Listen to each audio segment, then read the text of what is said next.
Bueno, aquí estamos en nuestra tarde, estamos en el living, está Sofi, está Nacho acompañándome, pero también tenemos un economista, Juan Ignacio Paolici, que nos va a ayudar un poquito, si se puede tener esta tarea de ayudarnos a entender qué pasa con los precios, economía y demás. Ya nos vamos a meter con toda la información y con Juan Ignacio. Pero antes, Cata Bonadeo está en un mayorista. Viste que el mayorista de hace un tiempo es un muy buen recurso para ganar un poquito más a los precios que puedes encontrar.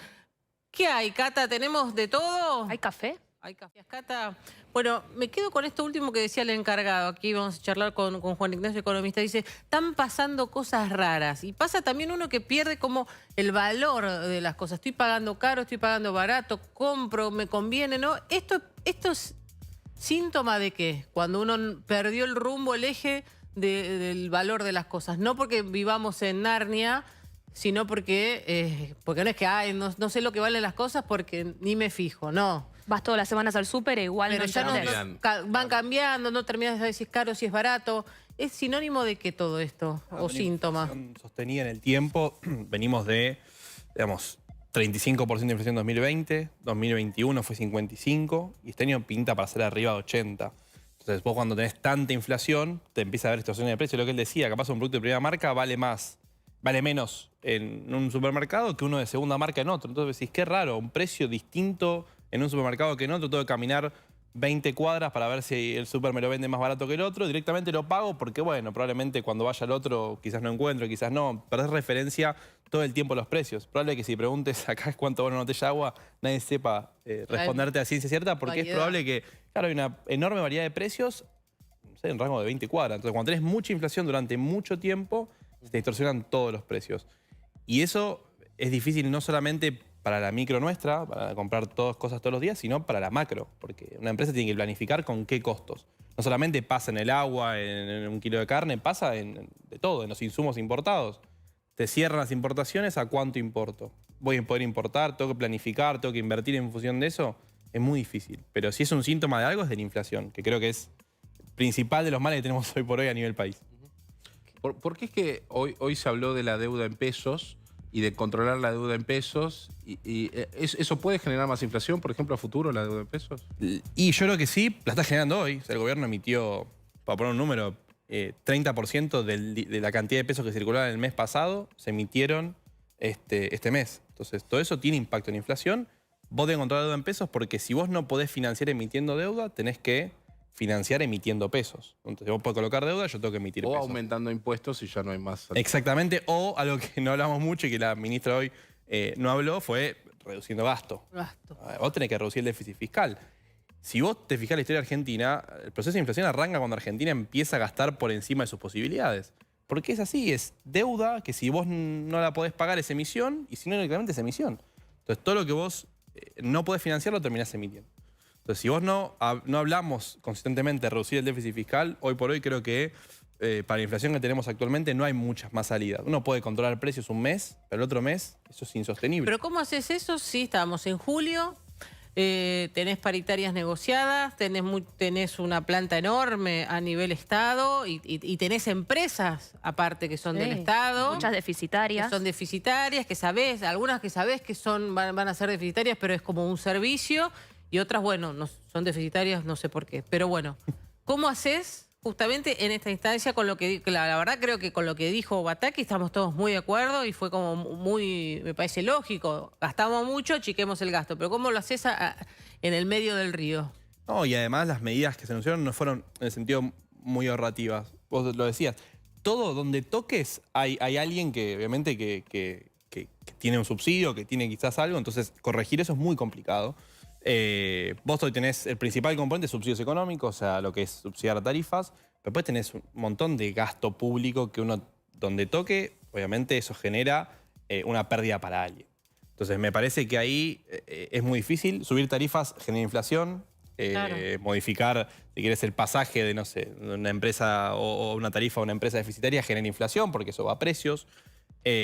Planes sociales en un contexto de inflación da 80, 90, 100% en un año, es muy difícil de reducir. Entonces, donde toques, en este contexto, es muy difícil. Ahora, hay que preguntarse por qué no se hizo en el momento donde realmente uno tenía un espacio. El año pasado Argentina creció 10%. ¿Por qué no se subieron las tarifas en ese momento? Si Argentina venía creciendo bien. Entonces Porque era uno, la previa de un año electoral. bueno, entonces uno acumula inconsistencias que después cuesta retrotraer. El precio al cual exportamos hoy es 25% más caro que hace un año. Y el precio al cual importamos es 25% más barato que hace un año.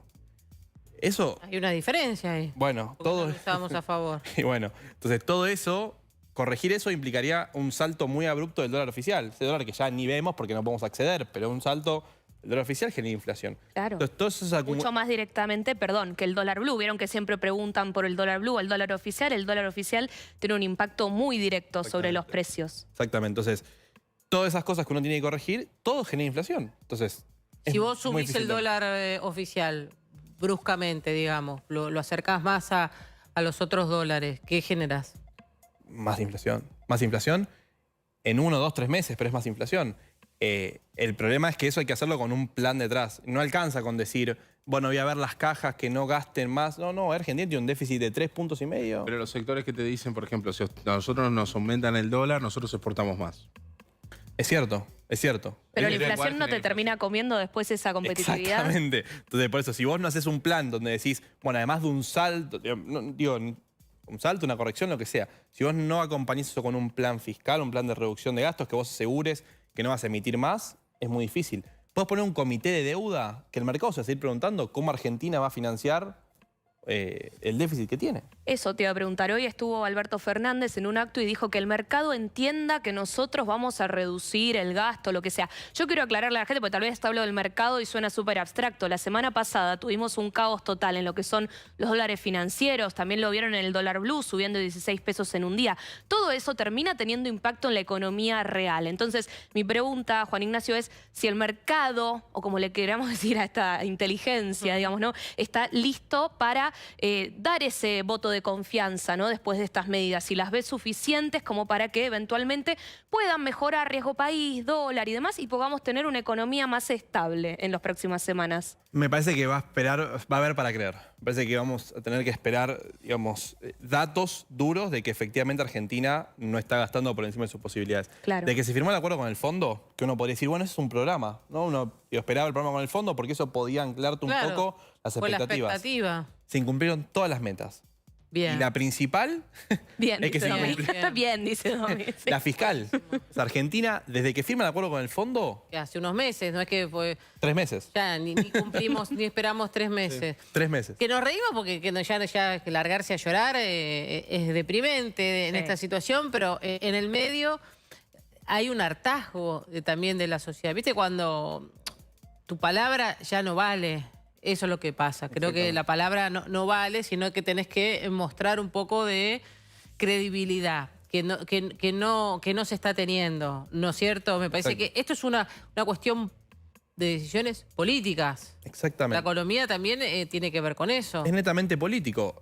Digo, hay que preguntarse por qué se va uno, viene otro. No importa los nombres propios. Lo que importa acá es que falta un programa. Y lo que te digo, el programa con el fondo, que era una hoja de ruta, que después se ve que cumplirla, porque, de vuelta, o sea, si voy a cumplirla con el fondo, al primer mes no lo cumplís, al segundo no lo cumplís, al tercero no lo cumplís, claramente el mercado va a decir, bueno, quiero ver que realmente lo cumplas para después empezar a creer que este va a ser el sendero de acá al futuro.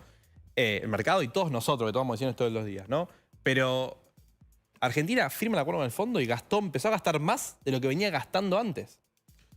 ¿Ok? Entonces digo, ¿cómo el mercado va a creer si Claro. después del acuerdo con el fondo, que se suponía que era un sello de calidad, eso empezó a pasar? Vos sabés que hoy justo hablábamos de los bonos y demás, y hace bastante que venimos hablando de los bonos, de la deuda en pesos, y escuchar a alguien que decía, en realidad todos somos bonistas, porque hay bonos de las pensiones del ANSES y demás, hay fondos de las pensiones del ANSES que están en bonos. Exactamente. Todos somos bonistas porque a veces se dice, bueno, el central compró deuda. Sí, compró con peso que tenemos todos nosotros en el bolsillo y que se desvalorizan.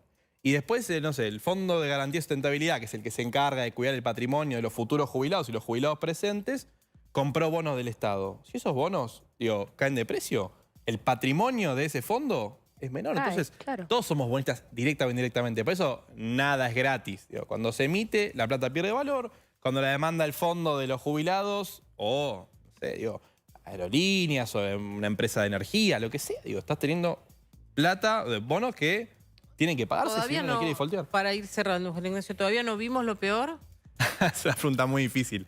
Va a depender de la política. De una secuencia de decisiones políticas que tienen que tomarse en el sentido correcto para que esto estabilice y para que el dólar de 300 que discutíamos el viernes no haya llegado a su techo. Yo creo que sin decisiones políticas de fondo, que es reducir significativamente el gasto y poner los datos arriba de la mesa, creo que sin eso va a ser muy difícil que, que esto no siga muy tensionado y que el riesgo país siga donde está, el dólar siga donde está y todos los dólares financieros blue contados con liqui siguen estos niveles. Si no hay una decisión política muy contundente, creo que esto puede seguir exactamente igual que lo que estamos viendo estas últimas semanas. Gracias, Juan Ignacio. A ustedes. Vamos a compartir los mensajes que ustedes nos mandaron al...